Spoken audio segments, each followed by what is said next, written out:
Hi guys, welcome back to my channel. My name is Monette and this is my channel Evolve with Monette.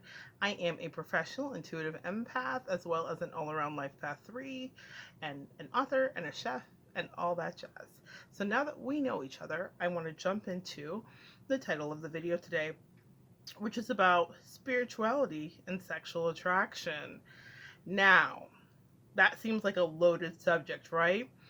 But I became aware of this many years ago, really, from Sonia Choquette, who is a metaphysical author as well as a spiritual teacher. Some of you may be familiar with her work, but she has definitely influenced me. And if you are new to metaphysics, spirituality, and understanding, Sonia has a great deal of information and books that she has written, and I would definitely check her out. However, the lesson that we're going to talk about today is about why we sometimes feel sexually attracted to people that are supposed to be gurus or people that may be even a therapist or anybody that is dealing with our spirit and heart energy. Why do we sometimes feel sexual attraction for those people or someone that may not even be in the role of a professional but may be a good friend or an ex or a brand new person in your life and you think this feels rather inappropriate? Well, we are human beings, and Sonia did a brilliant job of explaining this, but I want to reframe it in a way that I have found has been quite helpful. We communicate through our sexuality. It is a super huge big deal. It is a huge part of who we are. And the more confident you are, the more you are going to communicate. Now, usually people that are dealing in any kind of spiritual field have been doing a lot of self work, right? Byron Katie is famous for her work, which is called The Work. And we're always introspective. We're cleaning ourselves up. And sometimes it makes us shiny and look a certain way to people that may not feel like they're at the same level. Little do they know, with all of us, we're all in the same place, guys. We're all trying to evolve. We're all trying to figure this out every day. But when you are dealing with someone that you find particularly attractive, that you're like, this shouldn't be right, this shouldn't be happening, I want you to kind of forgive yourself and stop the self-flagellation and understand that what's happening is that you are communicating in the most primal and natural way that you know how to, which is through attraction. So if it's a same-sex attraction, if it's a different opposite sex, if it's cisgendered, if it's transgendered, whatever the attraction is, and you think, maybe I should sleep with this person.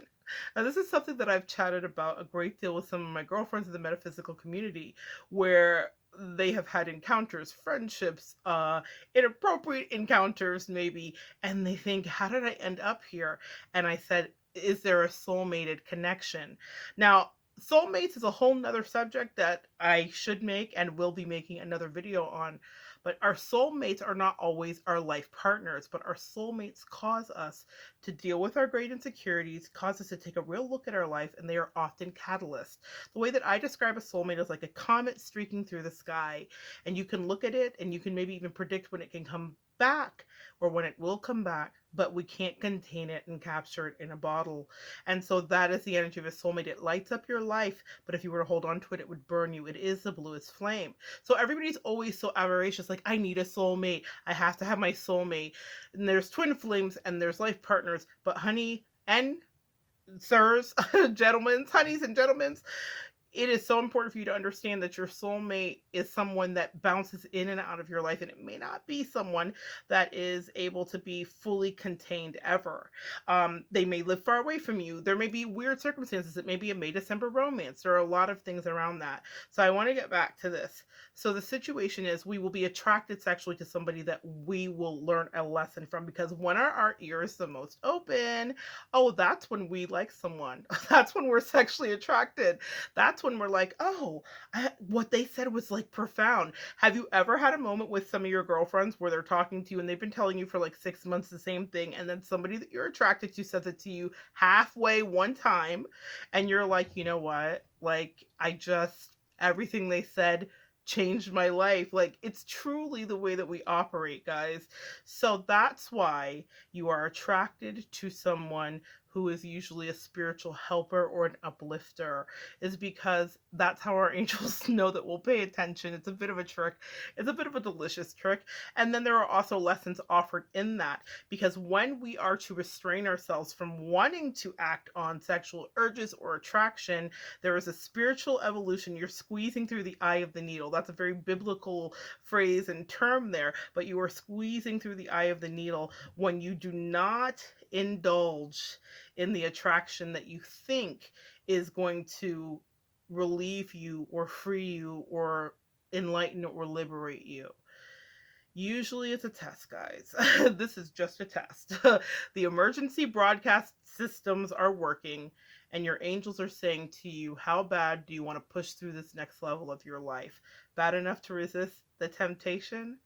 Doesn't mean you can't sleep with them and that the world would end. It wouldn't. It doesn't mean that you can sleep with them and that you will be together happily ever after. You may not. Some people, a small percentage, manage to figure that soulmate connection out. But most of us deal with our life partners. Another video, we'll talk about that. I just want you to free yourself from guilt if you feel attraction to somebody, and talk to yourself about your shadow side, which we all have, and understand that in that shadow side, there may be a way we want to behave and act that is not necessarily what is appropriate as was socialized or taught to us by society. So that's why it's so important to take a look at your shadow side. Also, another video. But I just wanted to bring that to you. Do not think that you're crazy or a horn dog because you're attracted to someone who is helping to help you grow. That is completely normal, and I think almost done purposely, at least from what I can tell from my clients and my own personal interactions. Anyway, I'm so glad that you came and joined me today to share some energy. I want you to come on back, and we'll continue to evolve together.